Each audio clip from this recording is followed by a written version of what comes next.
ठीक है, आज हम लोग डिस्कस कर रहे हैं magnetic field due to solenoid. और सोलेनॉइड का जो वीडियो है हमने अभी सेंड किया था, ठीक है ना। आई होप सो आप लोगों ने एक बार उसे देख लिया होगा। और कैसा स्ट्रक्चर होता है सोलेनॉइड का आपने देखा कि it is spring like structure. Spring आप देख रहे हो तो इट इज स्प्रिंग लाइक ये स्ट्रक्चर होता है।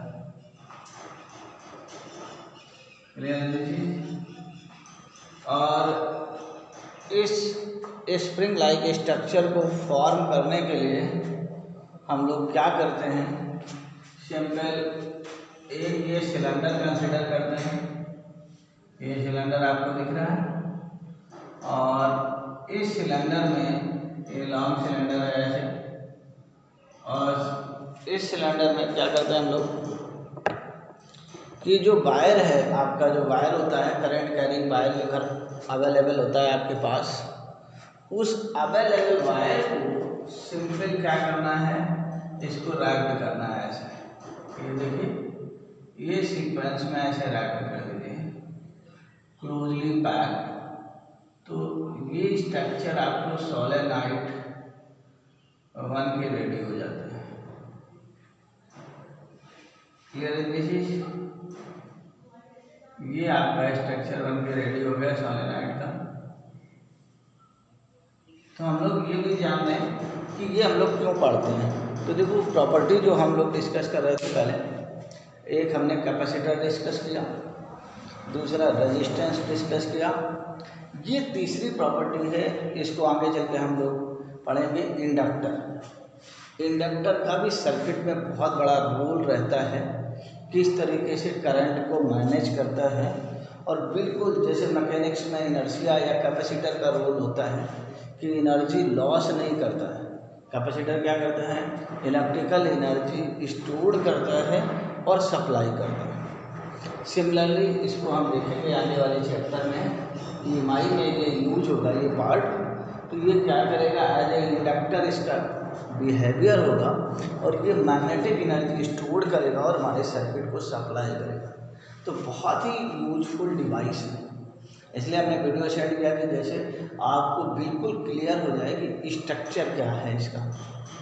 तो सब लोगों को समझ में आ गया इतनी बात कि इसका स्ट्रक्चर कैसा होना चाहिए, स्प्रिंग लाइक स्ट्रक्चर जो वीडियो आपने देखा।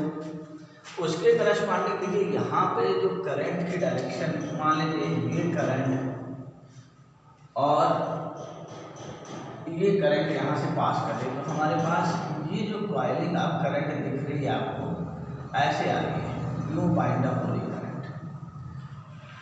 क्लियर? इतनी चीज करंट की बाइंडिंग समझ में आ रही। अब अभी हमने क्या कहा, ये डिवाइस है जो मैग्नेटिक एनर्जी स्टोर करेगी, तो इसलिए हमें क्या करना है कि इसके यहाँ पे हमें पढ़ना है सोलेनॉइड की मैग्नेटिक फील्ड।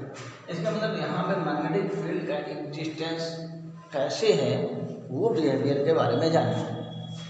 आगे बात समझ में? तो देखो कैसे जानेंगे, ये देखो ये क्लोजली पैक्ड, ये वर्ड समझना, क्लोजली पैक्ड मतलब बहुत पास पास इसकी पैकिंग है। अब जब बहुत पास पास पैकिंग है तो ईच कॉइल कैसे बिहेव कर रही है, सर्कुलर कॉइल की तरह। और अगर सर्कुलर कॉइल की तरह यहाँ बिहेव कर रही है तो जरा स्ट्रक्चर देखो, ये मैं एक सर्कुलर कॉइल बनाता हूँ और दूसरी सर्कुलर कॉइल मैंने ये बना दी। अभी इसको थोड़ा सा डिस्टेंस पर लिया, दोनों सर्कुलर कॉइल ये डिस्टेंस पर हमने कंसिडर किया है। अब सर्कुलर कॉइल में जरा करंट देखो, हमारे पास करंट हमने कहा ऐसे आ रही है, ठीक है ना, पीछे वाले हिस्से से आगे वाले की तरफ से आ रही है, मतलब ये करंट की डायरेक्शन आई दिख रही है, ये करंट की डायरेक्शन हमारे पास आई है, या ठीक है ना। यहाँ देखो जो कॉइल है, कॉइल के इनसाइड और आउटसाइड करंट की डायरेक्शन, ये हमारे पास कॉइल है और इसके करंट की डायरेक्शन ऐसे जा रही है। तो देखो इनसाइड ऐसे मैग्नेटिक फील्ड लाइंस ऐसे करके जा रही है, तो इनसाइड यूँ ऐसे कर्ल कीजिए राइट हैंड को, करंट की डायरेक्शन में सम की डायरेक्शन इंडिकेट करती है मैग्नेटिक फील्ड। तो मैग्नेटिक फील्ड की डायरेक्शन देखो ऐसे, और ये पार्ट पे निकालना है तो ऐसे करके ऐसे। तो यहाँ से देखो आपके पास जो मैग्नेटिक फील्ड है वो ऐसे स्ट्रक्चर में आ गया, ये ध्यान से देखिए, ये करके ऐसे आ गया, और यहाँ पे देखिए ये स्ट्रक्चर से ऐसे करके मैग्नेटिक फील्ड ये जा रही है। ये समझ में आ रहा है। रीजन क्लोजली पैक्ड सॉलिनॉइड के दो कॉइल में दे रहा हूँ, बहुत ध्यान से समझिए आप। मैं दो कॉइल लिया हूँ, एक ये कॉइल ऐसे आ रही, एक कॉइल ये आ रही। अब इस कॉइल के जो अंदर है वो तो फील्ड की डायरेक्शन ऐसे पता है आपको दोनों में, लेकिन बाहर कैसे जाएगी, तो अगर इस पार्ट पे देखेंगे तो ऐसे करके सर्किल आएगा, समझ में आ रहा है। और इसमें भी सर्किल ऐसे करके आएगा।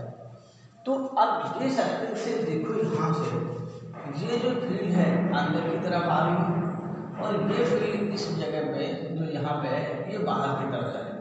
अगर ये क्लोजली पैक होते तो देखो ऐसे है, तो ये जो फील्ड ऐसे आ रही है या ऐसे आ रही बाहर से, ये इधर की तरफ है, और इसके लिए इधर से ऐसे जा रही है, तो ये दोनों फील्ड एक दूसरे को कैंसिल कर देती। तो यहाँ पे आपको क्या समझना है कि क्लोजली पैक्ड, अगर ये लिखा हुआ टर्म, ठीक है ना, सॉलिनॉइड, तो इसका मीनिंग हो गया हमारे पास यहाँ पे स्ट्रक्चर में कि जो ये फील्ड है ये जो ऊपर से आ रही है और इधर ये जा रही है, इक्वल मैग्नीट्यूड की है, तो B net outside of solenoid this equal to 0। ये टर्म आपका डिफाइन हो गया इन दोनों पार्ट से। अब देखो यहाँ पे सेंटर पे ये भी ऐसे है और ये भी ऐसे है, इसका मतलब सेंटर पे जब लिख रहे हो at the centre of the coil,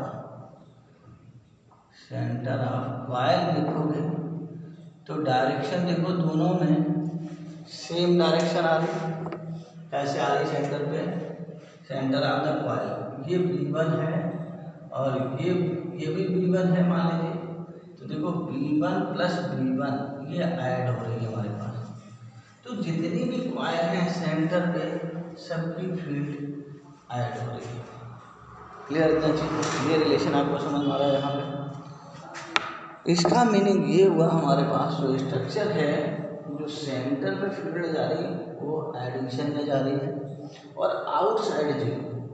इसका मीनिंग ये हुआ कि इसका बिहेवियर अगर हम देखें तो सॉलिनॉइड का बिहेवियर देखो, इन साइड बिहेवियर जैसे ऐसे लग रहा है कि ये नॉर्थ पोल है आपका यहाँ पे फील्ड की डायरेक्शन में, और ये N है, ये S है, और अंदर फील्ड, ठीक है ना, बाहर नॉर्थ टू साउथ होती है, अंदर साउथ टू नॉर्थ, ऐसे ये लाइन्स आ रही है।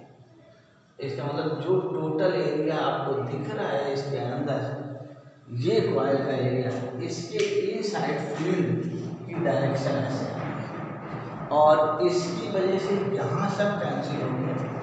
ये फील्ड जो लाइन्स हैं वो फील्ड लाइन्स हमारे पास ऐसे घूम के ऐसे करके, ऐसे घूम के ऐसे करके ये स्ट्रक्चर से जाए, ये स्ट्रक्चर देखो आप, ये फील्ड लाइन्स इस तरीके से ये जनरेट होगी, ये लाइन्स ऐसे, ये फील्ड की डायरेक्शन हमने आपको शो कर दी। इतना समझना यहाँ पे इम्पोर्टेंट था। यहाँ देखो कॉइल ही नहीं है, बस यहाँ से निकल रही है, तो सॉलिनॉइड ये बार मैग्नेट की तरह ये बिहेवियर हो जाता है। अंदर देखो फील्ड ऑलमोस्ट ये कांस्टेंट हो जाती है। इस तरीके से मैग्नेटिक फील्ड इस पूरे सर्कुलर पार्ट, जो सर्कुलर पार्ट है उसकी एक्सिस देखिए, ये सेंटर लाइन है, एक्सिस के अलॉन्ग ये एग्जिस्ट, तो यहाँ पे ये मैग्नेटिक फील्ड आपकी एग्जिस्ट करती है। क्लियर हो ना, मैग्नेटिक फील्ड की डायरेक्शन सबको समझ में आई। क्या कहोगे कि सॉलिनॉइड में जो मैग्नेटिक फील्ड की डायरेक्शन है वो along the inside the solenoid along the axis होगी, आउटसाइड यहाँ पे 0 होगी। और इस तरीके से बिहेवियर को हम एक्सप्लेन कर पाएंगे कंप्लीट अगर डिस्कशन करना है तो फिलहाल हमें जानना है सिर्फ इनसाइड, ठीक है ना। तो ये रीजन की फील्ड जाने। अब इस रीजन में देखो जो पॉइंट है ये एक्सेस वाली है, ये हर कॉइल के सेंटर पे आ रही है। इसके मतलब सेंटर का तो आइडिया है हमको, क्लियर है चीज। जो फील्ड हम बात कर रहे हैं यहाँ पे जो इस पे आ रही है वो किस पे आ रही है, सेंटर पे। तो सेंटर पे सर्कुलर पार्ट में हमने किया था, सर्किल में सेंटर पे फील्ड कैसे होती है तो उसका आइडिया है हमें सेंटर पे। तो ये सबका ऐड कर दें। तो देखिए जरा एम्पियर्स लॉ का यूज करना है मुझे और किस तरीके से हम कंसीडर कर रहे हैं, ठीक है यहाँ पे। तो अब इसमें हम एम्पियर्स लॉ अप्लाई करेंगे और एम्पियर्स लॉ अप्लाई करके इसकी मैग्नेटिक फील्ड इनसाइड कैलकुलेट करेंगे। यहाँ देखो फिगर जो हम बना रहे हैं, ठीक है ना, यहाँ पे फिगर, ये फील्ड देखो यहाँ पे ऐसे बाहर की तरफ करंट ऐसे करके ऐसे, तो यहाँ अंदर की तरफ करंट, यहाँ बाहर की तरफ। तो ये सॉलिनॉइड का क्रॉस सेक्शन व्यू मैं बना रहा हूँ, देखो जरा क्रॉस सेक्शन व्यू, ये आपको मैंने क्रॉस सेक्शन व्यू, और क्रॉस सेक्शन व्यू में हमारे पास जो आ रहा है यहाँ पे देखिए, यहाँ पे ये बाहर की तरफ है करंट, तो ये करंट आपकी ऐसे, ये करंट आ रही है हमारे पास स्ट्रक्चर में, और यहाँ करंट अंदर की तरफ है। तो यहाँ देखो इस साइड करंट जो है ये देखिए हमने ब्लैक मार्क कर दिया, क्रॉस लगा दिया, समझ में आ रही है। ये हमने इसका सॉलिनॉइड का क्रॉस सेक्शन व्यू बनाया, क्लियर हो रहा part, cross section view of the solenoid. अब हमारे पास यहाँ पे बिल्कुल क्लियर हो गया हमको कि ये करंट ऐसे करके ऐसे जा रही है। अब ये करंट ऐसे जा रही है तो मैग्नेटिक फील्ड की जो डायरेक्शन दिख रही है वो ये दिख रही है। तो यहाँ से देखो अगर एक्सिस पे लाइन कंसिडर करें तो हम यहाँ पे एक एम्परल लूप बनाते हैं। तो एम्परल लूप देखो रेक्टेंगुलर लूप बना रहे हैं, इस तरीके का है, ये रेक्टेंगुलर लूप है। और ये जो लाइन है हमारी, जो अंदर वाला पार्ट हमने शो किया है, सब लोग बहुत ध्यान से देखिए, इसमें अटेंशन, कि जो ये लूप की लाइन हमने ली है ये एक्सेस ऑफ द सॉलिनॉइड, क्योंकि ये जो लाइन है इस पर सिमेट्री है, सिमेट्री है यहाँ से भी यहाँ से, इसलिए इसकी वैल्यू हम निकाल सकते हैं, क्लियर इतनी चीज। और अगर ये रेडियस कम हो तो हम ये सपोज कर सकते हैं कि ऑलमोस्ट यहाँ और यहाँ इसके इक्वल फील्ड होगी। रेडियस कब, जब रेडियस कम हो तभी ये क्राइटेरिया ले सकते हैं, ठीक है ना। तो देखो एक्सेस से मैग्नेटिक फील्ड की डायरेक्शन में पहले प्लाट करता हूँ, ये वाले यहाँ पे देखना है, ये भी आ रही है, यहाँ पे ये भी आ रही है, और इस जगह पे इसकी वैल्यू मैंने पुट कर दी। तो जो हमारा कैलकुलेशन पार्ट है वो सिर्फ इस वाले पार्ट पे है। ये देखो 0 हो गया, ये ऑलरेडी 0 है, ये ऑलरेडी 0 हो जाएगा, ये भी 90 डिग्री एंगल है, ये भी 0 हो जाएगा। तो यहाँ हमने कंसीडर किया, देखिए ठीक है ना, क्या कंसीडर किया, कंसीडर लेंथ ऑफ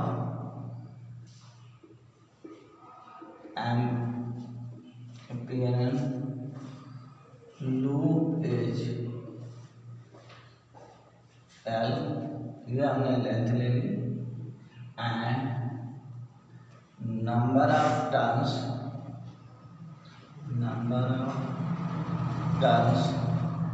पर यूनिट लेंथ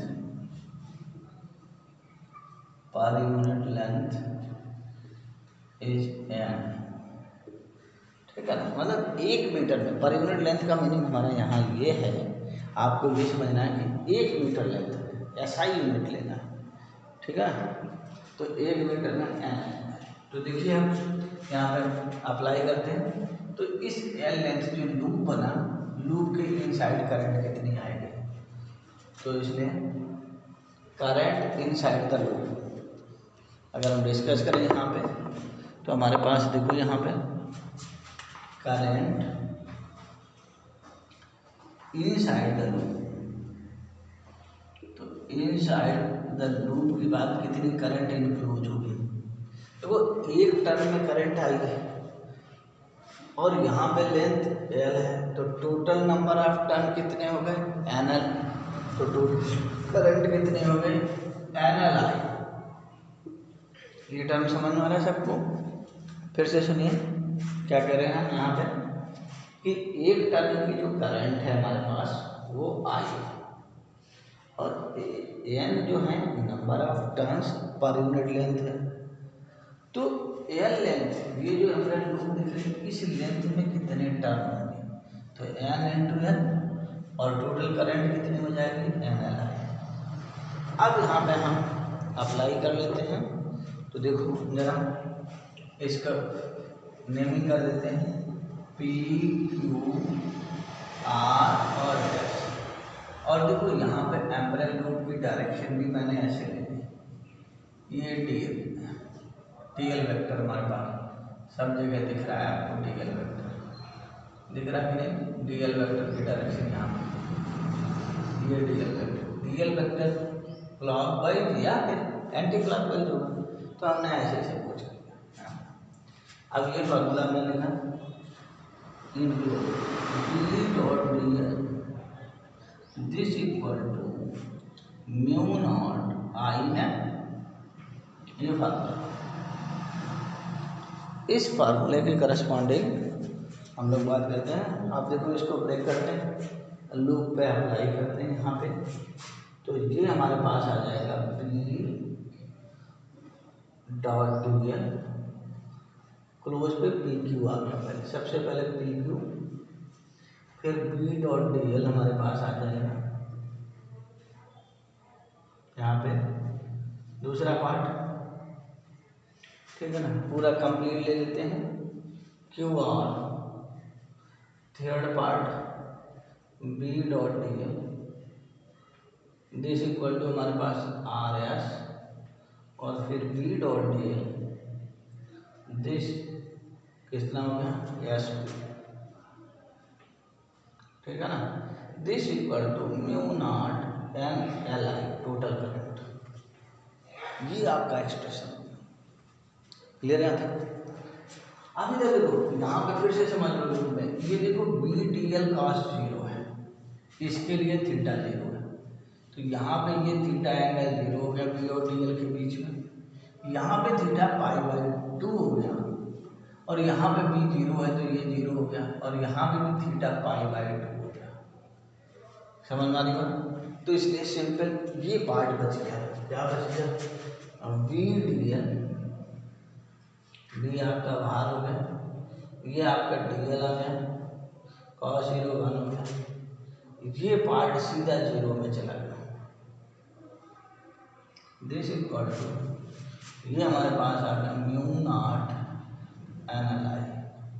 क्लियर, ये इंटीग्रेट कर लिया, कितनी लेंथ मानी थी 0 to L, तो ये हो गया B into L this equal to mu not NLI।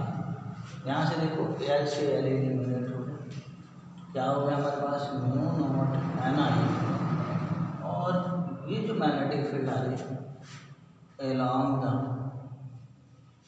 axis of solenoid, axis of solenoid, तो हमारे पास जो सोलेनॉइड के एक्सेस है, ठीक है ना, उसके अलाउंग ये मैग्नेटिक फील्ड एग्जिस्ट करेगी। इसका मीनिंग ये हुआ, इधर देखो बहुत ध्यान से, जब भी हम क्वेश्चन में यूज करेंगे कि क्लोजली पैक्ड अगर लॉन्ग सोलेनॉइड गिवन है, क्या कहेंगे हम कि क्लोजली पैक्ड लॉन्ग सोलेनॉइड है, तो इसके यहाँ कहीं भी यूनिफॉर्म मैग्नेटिक फील्ड एग्जिस्ट करेगी।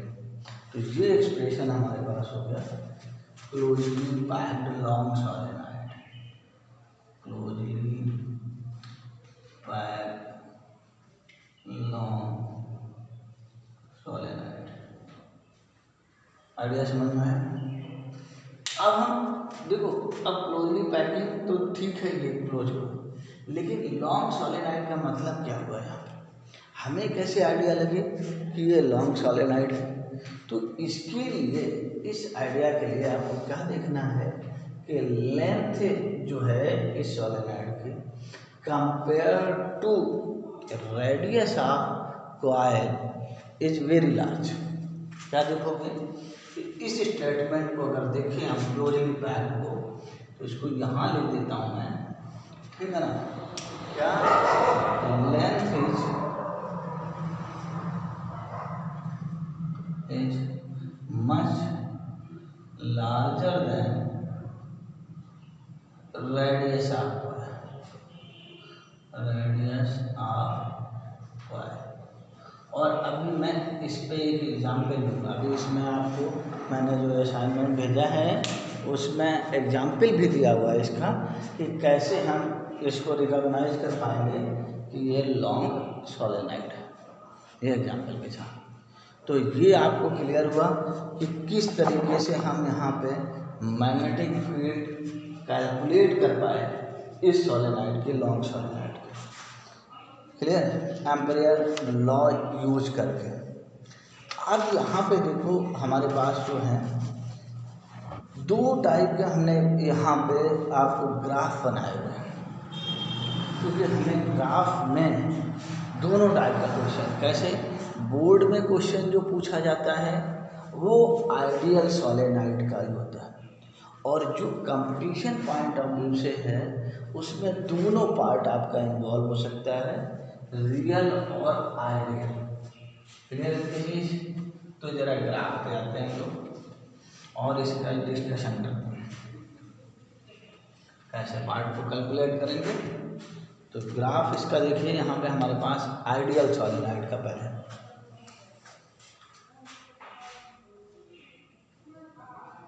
आइडियल सोलेनॉइड, और इसका जो ग्राफ हम लोग देख रहे हैं यहाँ पे, तो ये देखिए यहाँ पे कैसे हम कैलकुलेट कर रहे हैं ग्राफ को। आइडियल सोलेनॉइड का स्ट्रक्चर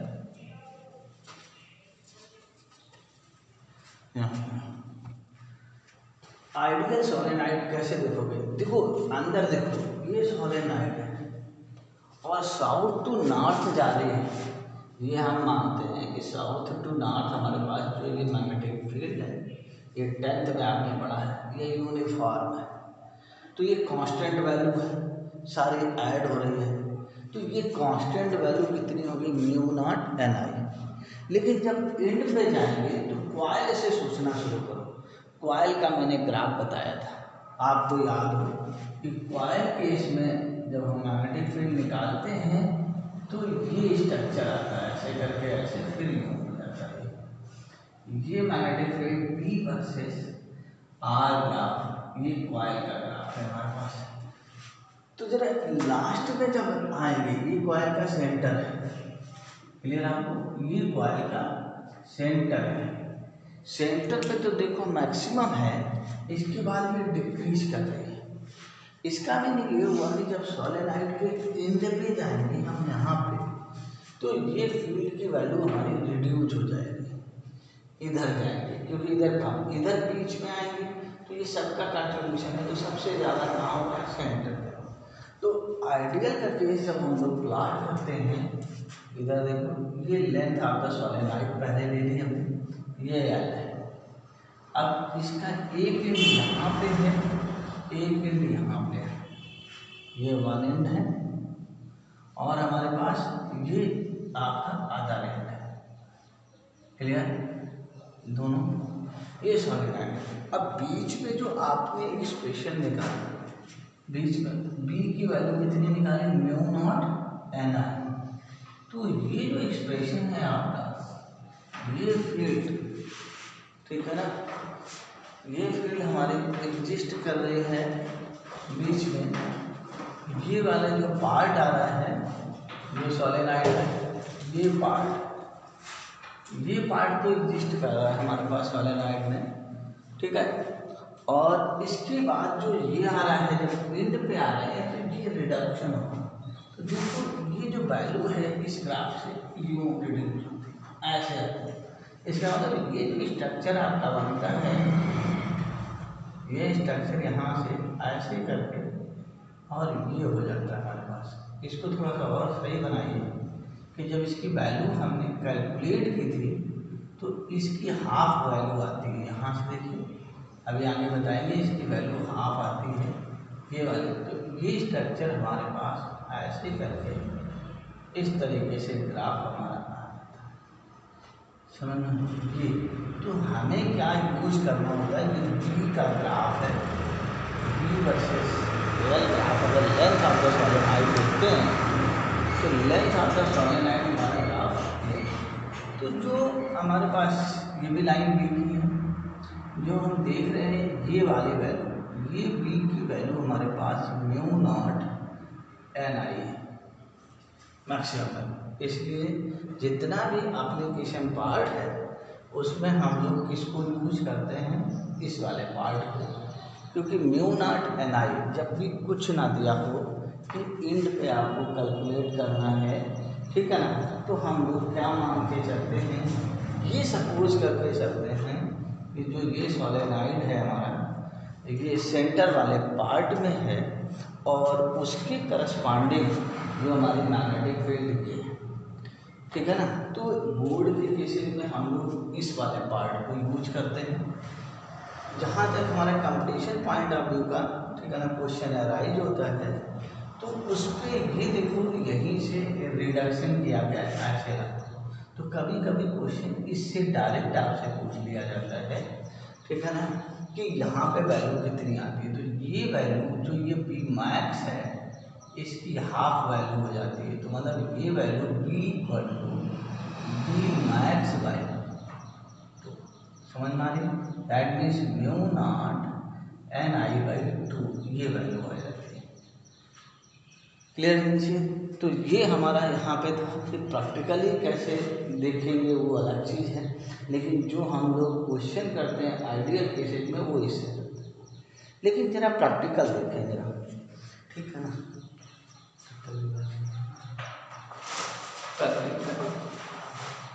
प्रैक्टिकली कैसे लिखते हैं, तो प्रैक्टिकल देखो आप, प्रैक्टिकल एक कॉइल का जो मैग्नेटिक फील्ड है हमारे पास वो ये आ रहा है, क्लियर है। तो प्रैक्टिकली क्या होगा कि जो भी लेंथ होगी उसकी सेंटर में ज़्यादा होगी और सेंटर से ही रिडक्शन स्टार्ट हो जाएगा। तो कंप्लीशन पॉइंट ऑफ व्यू से देखो, आइडियल अगर सोलेनॉइड हम लोग करते हैं तो आइडियल सोलेनॉइड हमारे पास क्या स्ट्रक्चर लेके आए हैं यहाँ पे। तो आइडियल सोलेनॉइड का हमारे पास स्ट्रक्चर यहाँ देखो, सेंटर को जो हमने ग्राफ बनाया हुआ है आपको समझ में आ रही है, ये सेंटर है और ये लेंथ ऑफ द सोलेनॉइड हम यहाँ पे लेते हैं, ये लेंथ है, ये बिल्कुल मिड पॉइंट है, ठीक है ना। सेंटर आपने ले लिया, मिड पॉइंट पे देखो सबसे ज़्यादा जो मैग्नेटिक फील्ड आएगी वो सेंटर, ये प्रैक्टिकल अप्रोच। इसके बाद यहाँ से रिडक्शन स्टार्ट हो जाएगा और ये रिडक्शन एंड तक हमने कैलकुलेट किया था, ये हाफ आता है। तो ये बी मैक्स का ग्राफ हमारे पास कुछ ऐसे आता है। ये स्ट्रक्चर हमारे पास देख रहे हैं यहाँ पे, ये जो है लेंथ पे ही ऐसे इसको कट करना है, यहाँ पे हाफ की वैल्यू आ रही है, ठीक है। तो ये स्ट्रक्चर हमारे पास ऐसे करके ये नीचे ऐसे चला जाएगा और ये स्ट्रक्चर यहाँ से ऐसे। तो दोनों केसेस में समझ में आया कि एंड पे वैल्यू तो सेम ही है, कितनी है, ये बी मैक्स है, बी मैक्स कितनी है, mu not an I centre पे ले, और यहाँ पे जो वैल्यू ले ली हमने ये बी मैक्स बाई, क्लियर इस लाइन की। तो ये हमारे पास इस तरीके से हम प्रैक्टिकल केसेज जहाँ पे, ठीक है ना, ऑब्जेक्टिव क्वेश्चन मेरा होगा, जहाँ पे ये क्वेश्चन होगा कि प्रैक्टिकली सोच के बजाय एक्चुअल वैल्यू क्या क्या होनी चाहिए, कैसे ग्राफ आएगा हमारे पास, तो हम इस कॉन्सेप्ट पे जाएंगे, समझ में आ रही। और ये लेंथ ऑफ द सोलेनॉइड है, ये मैग्नेटिक फील्ड है, ये हमने यहाँ पे निकाल लिया दोनों की वैल्यू। ये लाइन हमने ड्रॉ कर लो सर, ठीक है ना, ये हमने दिया हुआ है असाइनमेंट में, इस लाइन पे ऐसे क्लियर है इसे। अब इसकी अप्रोच देखो, नेक्स्ट जो हम यहाँ पे करते हैं अप्रोच लेंथ सोलेनॉइड की डेफिनेट लेंथ पे। ये जो कैलकुलेशन है ये मैंने कैसे किया हुआ है डेरिवेशन, ये मैं आइडिया आपको देता हूँ, और जब मैं वहाँ आऊँगा क्लास में तो जो पूछेगा और इसको डेरिवेशन ये एक्सप्लेन कर लूँगा। यहाँ पे मैं डेरिवेशन का आपको आइडिया देता हूँ कैसे मैंने ड्राइव करके ये रिजल्ट राइट किया है। यहाँ पे ये देखो सोलेनॉइड का स्ट्रक्चर देखो, ठीक है ना, ये सोलेनॉइड ऑफ डेफिनेट लेंथ। अब यहाँ पे हम ले रहे हैं सोलेनॉइड ऑफ डेफिनेट लेंथ, क्योंकि एक्चुअल तो यही है आपके पास। एक्चुअल क्या है कि जो सोलेनॉइड आप बनाओगे वो बाइंडिंग करोगे, उसकी लेंथ इंडेफिनिट होगी, तो डेफिनिट होगी तो मुझे कैलकुलेशन प्रैक्टिकली क्या यूज करना होगा। तो देखो इधर, ये मान लो हमने सोलेनॉइड का क्रॉस सेक्शन व्यू कंसिडर करें, देखिए जरा दिख रहा है, और इसमें करंट देखो, इसमें करंट हमारी ऊपर की तरफ थी, वही डायरेक्शन ले रहे हैं ऐसे, ये करंट की डायरेक्शन ये आ रही ऊपर की तरफ, और इसमें देखो क्रॉस ले लिया मैंने ऐसे, ठीक है, ये क्रॉस सेक्शन व्यू। करंट कैसे आ रही है यहाँ पे, इधर देखो, ये अंदर जा रही है ऐसे, और ये ऐसे बाहर की तरफ यूं कॉइल आपको बनती चली जा रही है, यूं कॉइल बनती चली जा रही है। तो हमने कहा कि ये एक्सेस लाइन है, ये इसकी एक्सेस लाइन है, और इस एक्सेस लाइन पे ये मान लीजिए पॉइंट है, यहाँ पे मुझे मैग्नेटिक फील्ड चाहिए। तो मैग्नेटिक फील्ड के लिए हमने क्या किया, यहाँ पे, यहाँ देखो, इसको मिलाया है और इसको मिला दिया है, और यहाँ से ये एंगल इधर देखो, ये जो एंड है ये परपेंडिकुलर लेंथ है। जैसे हमने क्या किया है यहाँ पे, आपको बिल्कुल सिमिलर स्ट्रेट वायर का जो एक्सप्रेशन था उससे मैंने रिलेट करने की कोशिश की, क्योंकि आपको स्ट्रेट वायर का कंसेप्ट बिल्कुल क्लियर है। और ये मैंने डेरिवेशन भी किया था स्ट्रेट वायर में कि अगर यहाँ से पी पॉइंट पे फील्ड निकालनी हो तो ये परपेंडिकुलर डालते हैं, और ये एंगल अल्फा होता है, ये एंगल बीटा होता है। तो यहाँ पे हम लोग क्या राइट कर सकते हैं, अल्फा और बीटा में रिलेशन।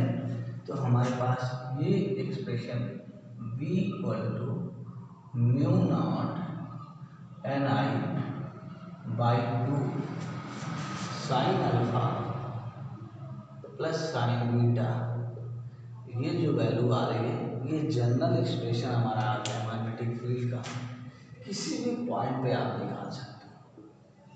यहाँ से देखिए, ये पी पॉइंट कहीं भी ले सकते हो। पी पॉइंट अगर यहाँ सेंटर पे है तो सेंटर के लिए ये लार्ज सोलेनॉइड का बिहेवियर होगा और लार्ज सोलेनॉइड का बिहेवियर होगा, तो अल्फा की वैल्यू मेरी π/2। तो अगर यहाँ पे एक्सप्रेशन देखें, ये लार्ज सोलेनॉइड ले लें, तो लार्ज सोलेनॉइड का एक्सप्रेशन यहाँ से भी ड्राइव कर सकते हैं। क्या हो जाएगा, अल्फा = बीटा = π/2। और जब ये अल्फा बीटा π/2 हो जाएगा तो बी का वैल्यू मेरा आ जाएगा म्यू नॉट ni।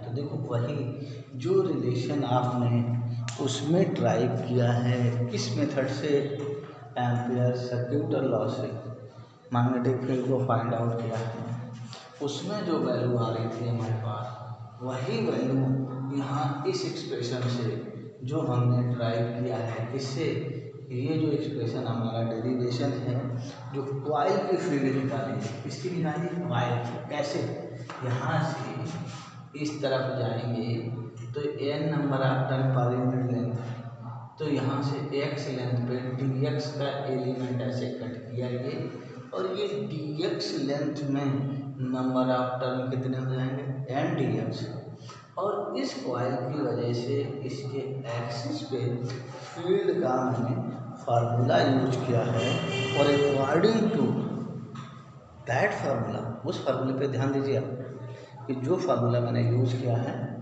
वो एक्सेस ऑफ द कॉइल का, उसके बेसिस पे मैंने यहाँ पे फार्मूला लिखा, अप्लाई किया इसको, और इसकी लिमिट लगा दी। अब फॉरवर्ड समझ में आ रही बात। तो ये हमने कॉइल पे बायो सेवर्ट लॉ यूज करके इस एक्सप्रेशन को फाइंड किया। अब देखो प्रॉब्लम हमारी क्या आती है। प्रॉब्लम ये आती है कि जब आप पढ़ेंगे तो डिफरेंट टाइप के मटेरियल आपके पास अवेलेबल होंगे, बुक्स अवेलेबल होंगी। किसी बुक्स में इसको कॉस अल्फा माइनस बीटा के फॉर्म में लिखा हुआ है, ठीक है ना। ज़्यादातर बुक्स में कॉस उन्होंने डिफरेंट एंगल लिया हुआ, ठीक है ना। तो उसमें कन्फ्यूजन की कोई बात नहीं है, सेम एक्सप्रेशन है, वो भी सही है, ये भी सही है। ये हमने इस हिसाब से निकाला है कि ये स्ट्रेट वायर का फार्मूला मैंने ऐसे तुम्हें पढ़ाया है, तो उसी को रिलेट कर दिया है जिससे आपको लर्न करने में आसानी हो जाए। आई बात समझ में। इसलिए आपको कैसे याद करना है अल्फा और बीटा, क्लियर। तो दो ये बायो सेवर्ट लॉ यूज करके मैंने बताया आपको, और जो वो पार्ट है वो हमने डिस्कस किया एम्पियर्स लॉ से, क्लियर दोनों बातें यहाँ पे। तो अब हमारे पास ये आती है, लार्ज सॉलिनॉइड का डिस्कशन किया तो ये एक्सप्रेशन आ गया। लेकिन चलो बात कर लेते हैं इस पर कि एंड वाले पे। तो देखो इस पॉइंट पी को अगर आप शिफ्ट करें, मान लीजिए इधर की तरफ शिफ्टिंग करते हैं, तो देखो जैसे जैसे इधर शिफ्ट करेंगे tan अल्फा, तो ये पार्ट tan अल्फा देखो this length by this length, तो जैसे इधर शिफ्ट करेंगे ये लेंथ कम होगी, अल्फा यहाँ पे कम होता चला जाएगा, और जब ये यहाँ आ जाएगा तो अल्फा कितना हो जाएगा 0 और बीटा लार्ज। तो इधर दूसरा एक्सप्रेशन हमारा जो हम तुमसे कह रहे थे कि ये म्यू नॉट एन आई आता है, वो यहीं से लेते हैं, ठीक है ना। At the end of solenoid, end of solenoid में जब आप डिस्कस कर रहे हैं तो यहाँ पे हमारे पास एक्सप्रेशन क्या जा रहा है कि जो अल्फा की वैल्यू है वो 0 होगी और बीटा हमारे पास π/2 है, कोई भी वैल्यू दे सकता है। तो अल्फा बीटा ये हो गया। अब इसको रखना है b = μ0 ni/2 sin 0 + sin π/2। Clear किए, ये कैलकुलेशन से हमारे पास रिजल्ट आ गया μ0 ni/2। समझ में आ रही बात। तो इस तरीके से हम लोग कोई भी एंगल सॉलिनॉइड में मैग्नेटिक फील्ड का डिस्कशन कर सकते हैं और किसी भी पॉइंट पे हम एक्सप्लेन कर सकते हैं। और इसके आउटसाइड भी एक्सप्लेनेशन चाहिए तो इसको एज ए बार मैग्नेट मान के हम इसका एक्सप्लेनेशन दे सकते हैं आउटसाइड पॉइंट। आई बात समझ में था इतनी चीज़। तो ये हमारा सॉलिनॉइड है। अब जरा हम एक और लेते हैं टोराइड, और इसके बाद हम लोग प्रॉब्लम पे आएंगे। पहले टोराइड का जरा एक्सप्रेशन देखो। यहाँ ये जो डिस्कशन है टोराइड का, टोराइड हम लोग यूज करते हैं ट्रांसफार्मर के अंदर। किसके अंदर यूज करते हैं? ट्रांसफार्मर में।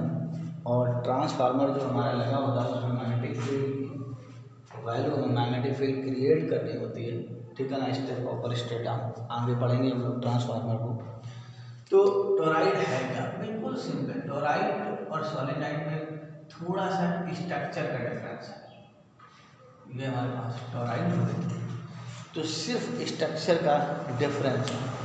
क्या करेंगे कि जैसे मैंने उसको वायर को रैप्ड किया था राउंड राउंड नहीं, एक सर्कुलर अगर ये दिया हुआ है आपको, ठीक है ना, सर्किल, और इस सर्किल के अंदर इधर देखो ये सर्किल का इनर रेडियस है और ये सर्किल का आउटर रेडियस है।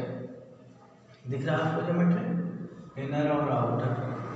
अब इसके अंदर एक ये सर्कुलर है जिसकी सर्टेन थिकनेस है और इस थिकनेस है, क्योंकि इसकी इनर रेडियस जो इनर पार्ट है, ये देखिए रेडियस हमारे पास ये है और ये रेडियस हमारे पास बी, इनर और आउटर, इसको बाइंड अप करना है।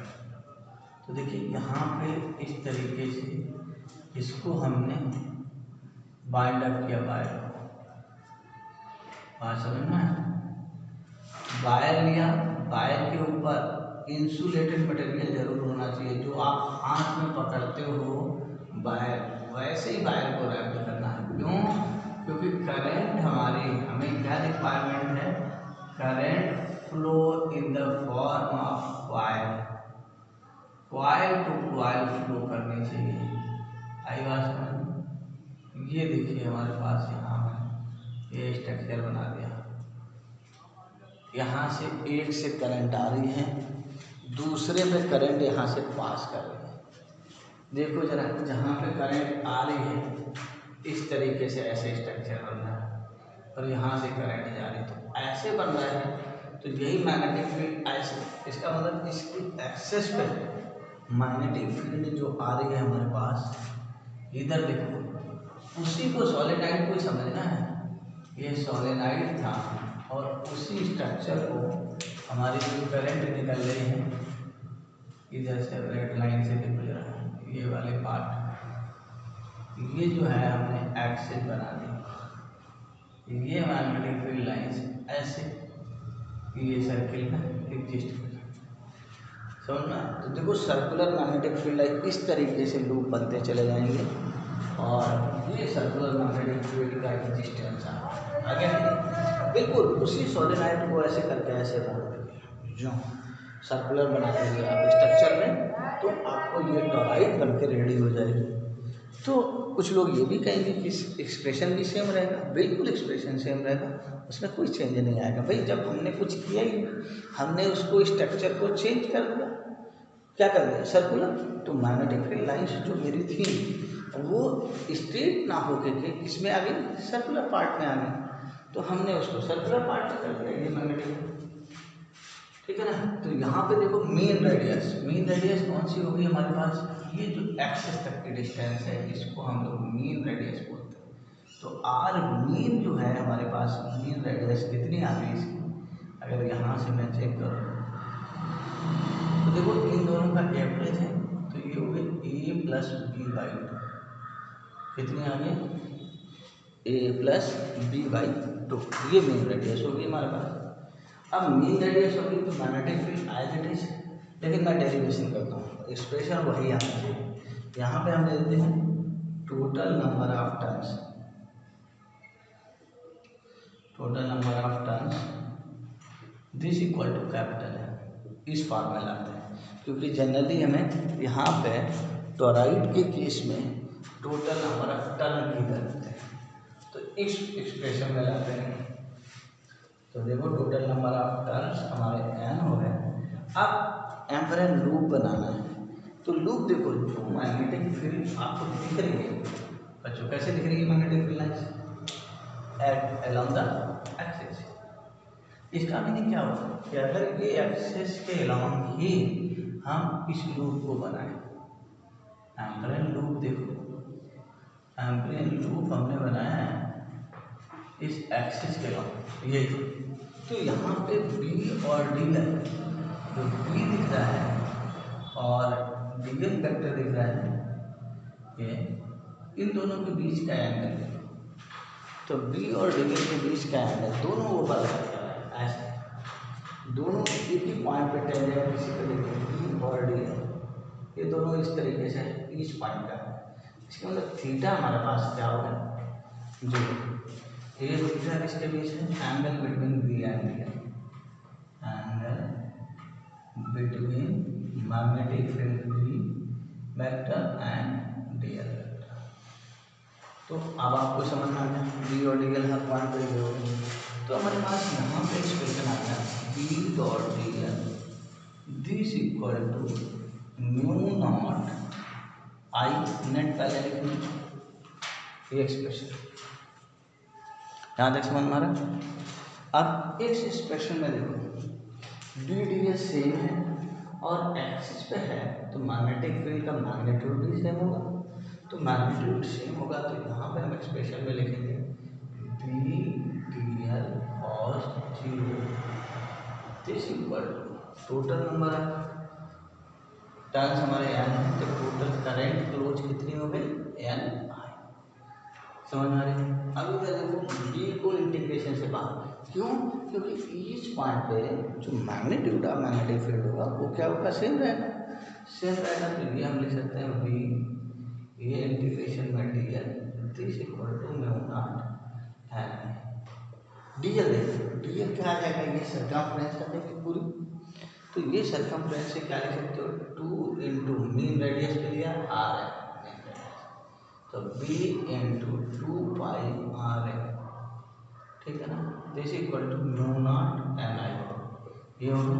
तो बोर्ड पे जो डेरिवेशन आता है उसके करस्पॉन्डिंग हम इसको देखो म्यू नॉट, ठीक है ना। एन की वैल्यू देखो एन, पहले हम एक्सप्रेशन ले लेते हैं जो आता है N I divided by 2 pi R है। ये तो हमारे पास एक्सप्रेशन आ गया। ये अब कुछ लोग कहेंगे इसमें कि क्या ये एक्सप्रेशन आप कह रहे थे सर कि ये एक्सप्रेशन और वो एक्सप्रेशन सेम है, तो फिर ये एक्सप्रेशन और वो एक्सप्रेशन बिल्कुल सेम है, थोड़ा सा टर्म का डिफरेंस दिख रहा है, हम वहाँ से भी लेकर देख सकते हैं। देखो कैसे, इधर देखो कि अब इसको ये तो हमने डेरिवेशन बोल, लेकिन याद करने का तरीका हमारे पास इधर mu naught A N by 2 pi R है, इसको इधर ले आओ आई। इधर देखो ये टर्म अगर ध्यान से देखो तो total number of terms divided by circumference, length से डिवाइड करें तो ये क्या हो जाता है नंबर ऑफ टर्म्स पर यूनिट लेंथ बन जाता है। और पर यूनिट लेंथ क्या होता है आपका स्मॉल एन होता है कि नहीं। तो इसका मीनिंग ये हुआ कि अगर हम इसकी बात करें यहाँ पे तो N by 2 pi R N हमारे पास क्या हो जाएगा है, तो देखो वही एक्सप्रेशन बनता है।